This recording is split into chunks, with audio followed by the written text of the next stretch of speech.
sua vita.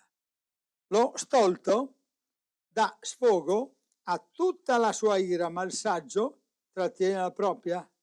Quando il sovrano dà retta alle parole bugiarde, tutti i suoi ministri sono malvagi. Il povero e l'oppressore si incontrano. Il Signore illumina gli occhi di entrambi.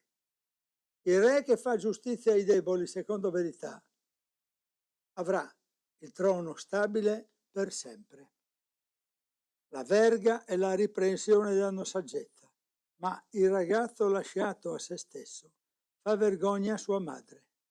Quando abbondano gli empi, abbondano le trasgressioni, ma i giusti ne vedranno la rovina.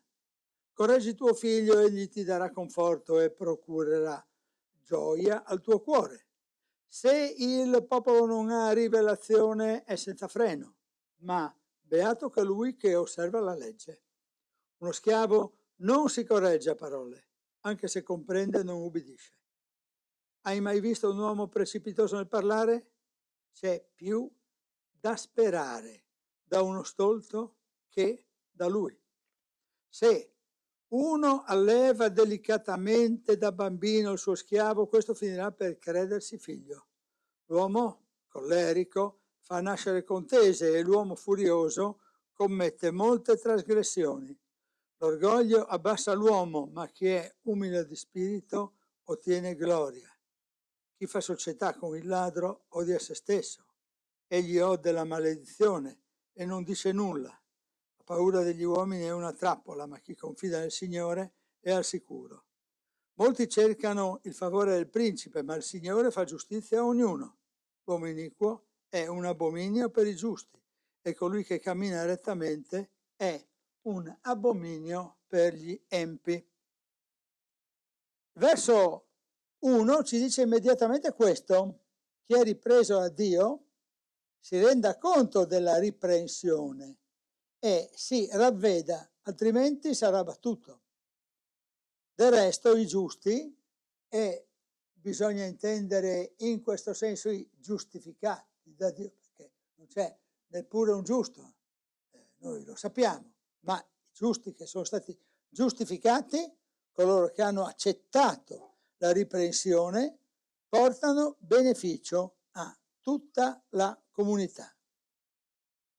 E mi ricorda, e lo dico per tutti voi che siete in sala, che potete darmi una risposta poi, Abramo, che è stato benedetto per essere benedizione. È una domanda per voi che si affonda in Genesi 22. La mia domanda per voi è proprio fare questo collegamento con la benedizione che riceve Abramo? Bene, andiamo avanti e troviamo ancora che la saggezza dei giusti, ripeto, i giusti sono i giustificati, rallegra il Padre. L'esito positivo della giustizia si riversa anche sul genitore, ma il Padre per eccellenza è il nostro Signore che si rallegra quando vede azioni sagge da parte nostra. La vita immorale invece è devastazione. Per questo passaggio che relativizza la problematica della prostituzione. Il verso 4 ci riporta alla responsabilità di tutti noi, perché in un certo senso siamo tutti dei re. In una certa misura non siamo dei sovrani, non siamo persone che hanno autorità pubblica su altri, ma in una certa misura potremmo dire che siamo tutti responsabili in qualcosa. C'è qualcuno che è responsabile nell'ufficio, qualcuno in casa. Anche nel rispetto della natura creata abbiamo responsabilità. Abbiamo responsabilità sull'ambiente, sul suo degrado e sulla sua conservazione, con la nostra giustizia. Noi, e non solo i nostri capi di Stato, rendiamo stabile il paese. Chi fa scorrettezze rovina il paese. Gli esiti negativi della nostra condotta li ritroviamo nell'ambiente che ci circonda, sia nell'ambiente sociale che nell'ambiente anche dal punto di vista dell'ambientalità stessa. Gli esiti della nostra condotta li ritroviamo, ci inseguono quasi e ci invitano a azioni responsabili nei confronti di tutti e non soltanto nei confronti del nostro prossimo, ma anche nei confronti di ciò che ci accompagna. Un altro passaggio, chi lusinga, chi illude il suo prossimo, gli tende una trappola. Faccio un esempio. Qualcuno nell'ambito cristiano, tra virgolette, ha detto che Dio è buono e che salverà tutti. Alla fine del mondo ci sarà una grande sanatoria perché Dio è buono e non ha inventato l'inferno. L'inferno è un'invenzione medievale, qualcuno sostiene. E chi dice queste cose lusinga, illude, mente, perché Dio parla chiaro nella sua parola e dice che esiste la condanna eterna. Gesù, parlando, ricordate in quel passo in cui dice sarà pianto e stridore di denti, ci sono delle situazioni nel dopo vita che saranno drammatiche per chi non ha accettato il Signore Gesù come suo personale Salvatore. E quindi non si può lusingare nessuno dicendo che c'è questa sanatoria generale. La stragrande maggioranza delle persone non accetta questa condotta dal punto di vista della nostra trasmissione delle informazioni, ma noi non possiamo non parlare in questo modo, dicendo che non si deve illudere nessuno, non si dice lusingare nessuno, si dice che non si deve ingannare affermando cose che non appartengono alla scrittura. È la stagione delle scelte, non si può stare in mezzo, bisogna scegliere o di qua o di là, o con Dio o con il suo nemico, che è anche il nostro nemico. Il giustificato da Dio si rende conto di questa debolezza che c'è negli esseri umani. Versetto 7. Il giustificato da Dio si rende conto della debolezza e deve esercitare la carità nei confronti dei meno abbienti, che vuol dire la solidarietà, che vuol dire l'amore, che vuol dire l'attenzione. La distanza dai beffardi deve essere tenuta. Un altro passo di questo capitolo dei Proverbi ci mette in luce, ci sottolinea che il beffardo esiste, ridicolizza. Noi dobbiamo prendere le distanze dal beffardo e dobbiamo essere attenti a non avere troppa familiarità con chi si beffa della parola di Dio. Parla di un mondo dal quale non possiamo uscire, ma parla di un mondo dal quale dobbiamo distinguerci, dobbiamo considerarci distanti, separati. Ecco perché santi, non perché siamo perfetti, ma perché siamo separati da questo mondo. In questa stagione delle nostre scelte abbiamo iniziato parlando della stagione delle scelte. In questa stagione delle nostre scelte anche Dio fa le sue scelte e illumina gli occhi dell'oppressore e dell'oppresso. E Dio illumina gli occhi di entrambi. L'oppressore qualche volta fa finta di non essere tale, ma Dio illumina gli occhi di entrambi, perché entrambi hanno bisogno di capire. Illuminare gli occhi vuol dire dare la possibilità a chi è illuminato di comprendere. Leggiamo il verso 14 del 29, il re che fa giustizia ai deboli, secondo verità, avrà il trono stabile per sempre. E la parola ci racconta una storia di un re che non ha saputo rendere stabile il suo regno. È la triste storia che troviamo in Prima Re, al capitolo 12, quando tra il versetto 1 e 19 troviamo la storia di Roboamo e di Geroboamo. Roboamo è un discendente di Davide, è il figlio di Salomone, e in Prima Re appunto troviamo la sua storia. La posso leggere direttamente, sì, dal video. Roboamo re di Giuda, Geroboamo re di Israele. Roboamo andò a Sichem perché tutto Israele era venuto a Sichem per farlo re. Quando Geroboamo, figlio di Nebat, lo seppe, si trovava ancora in Egitto, dove era fuggito per scampare al re Salomone. Egli abitava in Egitto. E lo mandarono a chiamare. Allora Geroboamo e tutta l'assemblea di Israele vennero a parlare a Roboamo e gli dissero: tuo padre ha reso duro il nostro giogo, ora rendi tu più lieve la dura servitù e il giogo pesante che tuo padre ci ha imposti, e noi ti serviremo. Egli rispose loro: andatevene e tornate da me fra 3 giorni. E il popolo se ne andò. Il re Roboamo si consigliò con i vecchi che erano stati al servizio del re Salomone, suo padre, mentre era vivo, e disse: che cosa mi consigliate di rispondere a questo popolo? E quelli gli parlarono così: se oggi tu ti fai servo di questo popolo, se gli cedi, se gli rispondi e gli parli con bontà, ti sarà servo per sempre.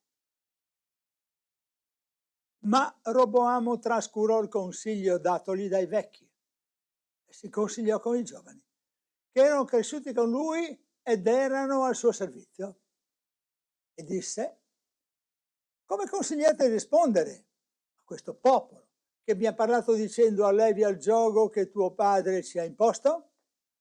I giovani che erano cresciuti con lui gli risposero: ecco quel che dirai a questo popolo che si è rivolto a te, dicendo: tuo padre ha reso pesante il nostro giogo e tu rendilo più leggero. Gli risponderai così: il mio dito mignolo è più grosso del corpo di mio padre. Mio padre vi ha caricati di un giogo pesante, ma io lo renderò più pesante ancora. Mio padre vi ha castigati con la frusta, io vi castigherò con i flagelli a punte. 3 giorni dopo Geroboamo e tutto il popolo vennero da Roboamo, come aveva ordinato il re, dicendo: tornate da me tra 3 giorni.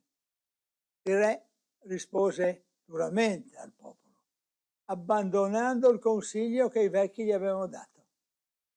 Parlò loro secondo il consiglio dei giovani e disse: mio padre ha reso pesante il vostro giogo, ma io lo renderò più pesante ancora. Mio padre vi ha castigati con la frusta, io vi castigherò con i flagelli a punte. Così il re non diede ascolto al popolo, perché tutto ciò era diretto dal Signore, affinché si adempisse la parola che il Signore aveva pronunciato per mezzo di Alia, di Silo, a Geroboamo, figlio di Nebat. Quando tutto Israele vide che il re non gli dava ascolto, rispose al re dicendo: che abbiamo da fare con Davide? Noi non abbiamo nulla in comune con il figlio di Isai. Alle tue tende, o Israele, provvedi ora tu alla tua casa, o Davide. E Israele se ne andò alle sue tende. Ma sui figli di Israele che abitavano nelle città di Giuda regnò Roboamo.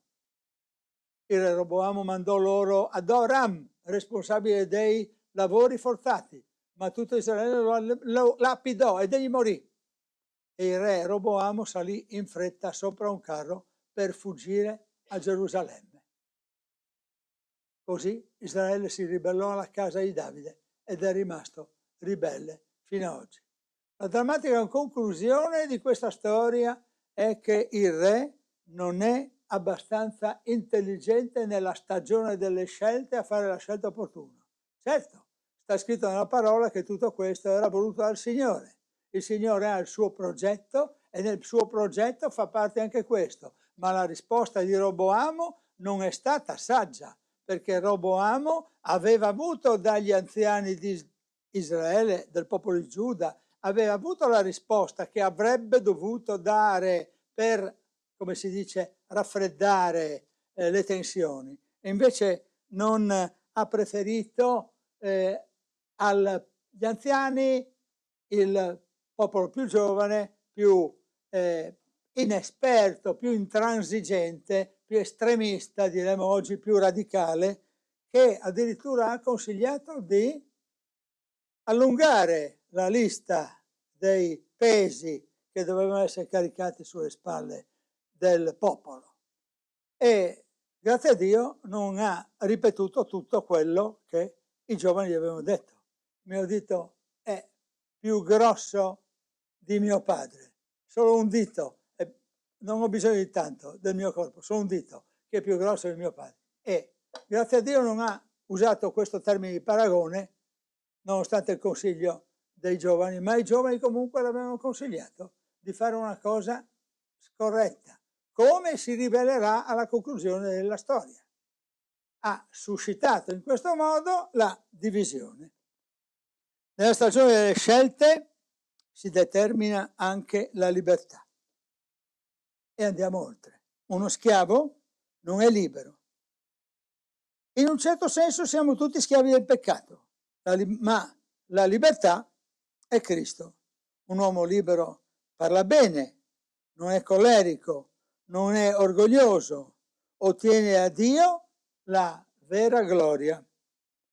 L'uomo libero non ha paura, ma si affida a Dio e sta al sicuro in questa stagione delle scelte, circa il valore del fare e del non fare. Cerca il favore del vero re che è il Signore. Perché andiamo a leggere il Salmo 65 al versetto 7, egli, il Signore, placa il fragore dei mari, il fragore dei loro flutti e il tumulto dei popoli. Naturalmente quando leggiamo questo brano del Salmo abbiamo presente quanto il Signore ha saputo fare quando sedò la tempesta, ma oltre che sedare la tempesta del mare e di Galilea, il Signore oggi è in grado di sedare le tempeste che ci sono nella nostra vita. Dobbiamo essere soltanto fiduciosi in Lui e noi avremo la fiducia anche della tempesta che sarà sedata. Se torniamo indietro per una rilettura del capitolo 29, troviamo ancora che dobbiamo sapere evitare le insidie dei malvagi. Nel misfatto del malvagio c'è un'insidia, ma il giusto canta e si rallegra. Noi possiamo essere in grado di rifiutare il misfatto del malvagio, perché possiamo avere conoscenza di ciò che è il bene. Il versetto numero 7 mi rimanda alla necessità di essere solidali nei confronti dei deboli. Il giusto prende conoscenza della causa dei deboli. Qualche volta noi tutti abbiamo detto: a me fa male pensare a quello che succede nel mondo, dove i bambini vengono bombardati quotidianamente da questo e da quello. Ma noi dobbiamo avere la consapevolezza che questo è vero e quindi dobbiamo prendere conoscenza della causa dei deboli. Dobbiamo prendere conoscenza della causa dei deboli anche quando pensiamo ai cristiani perseguitati che sono protagonisti di una vita durissima che si svolge in paesi che sono meno distanti da qui di quello che noi immaginiamo. E quindi la nostra preghiera per coloro che soffrono a motivo della fede cristiana deve essere una preghiera, vorrei dire quotidiana, giusto prende conoscenza. Se noi abbiamo conoscenza non siamo empi, non siamo gente che si rifiuta l'intendimento e mettiamo le nostre forze per dare il sollievo che possiamo dare a coloro che vivono in situazioni estremamente difficili come i cristiani perseguitati. Questo possiamo farlo con le nostre offerte, con le nostre risorse, che sono superiori a quelle di questi fratelli sfortunati, ma lo possiamo fare anche con la preghiera, e dobbiamo farlo con la preghiera continuativa. Prendere conoscenza della causa dei deboli è un proverbio che risuona come comandamento. Ci sono ancora nelle nostre letture del capitolo 29 altre affermazioni sulle quali possiamo soffermarci. Correggi tuo figlio, egli ti darà conforto e procurerà gioia al tuo cuore. Il versetto 17 è un indicatore che ci fa comprendere come dobbiamo essere attenti ai nostri figli e non dobbiamo essere indifferenti a quello che loro fanno, cercando di correggerli sempre quando parlano male, quando si comportano male, quando si comportano al di fuori della condotta che noi abbiamo insegnato alla luce della parola. Quando si parla del re invece che fa giustizia, mi sovviene sempre l'esempio del fatto che noi dobbiamo pregare per i nostri governanti, i nostri re. Siamo tutti dei re, abbiamo detto, siamo tutti dei figli del re nel momento in cui abbiamo accettato Gesù Cristo come nostro Salvatore, ma ci sono anche i re della terra, che possono essere il Presidente della Repubblica, il Presidente del Consiglio regionale, il nostro sindaco e i nostri assessori, e noi dobbiamo essere solleciti nei confronti dei nostri amministratori. E allora il re che fa giustizia ai deboli secondo verità avrà il trono stabile per sempre, ci induce a capire che noi dobbiamo pensare a un trono che non è quello di questa realtà amministrativa, ma è quello dello spirito, che ci impegna ad essere responsabili appunto nei confronti di questi amministratori. Abbiamo letto tante cose che sembrano anche particelle di un discorso più complesso, ma anche se queste parti del discorso sembrano così un po' distanti l'una dall'altra, in realtà c'è questo filo conduttore dello Spirito Santo che ci mette di fronte a tutte queste problematiche, che ci induce ad essere attenti.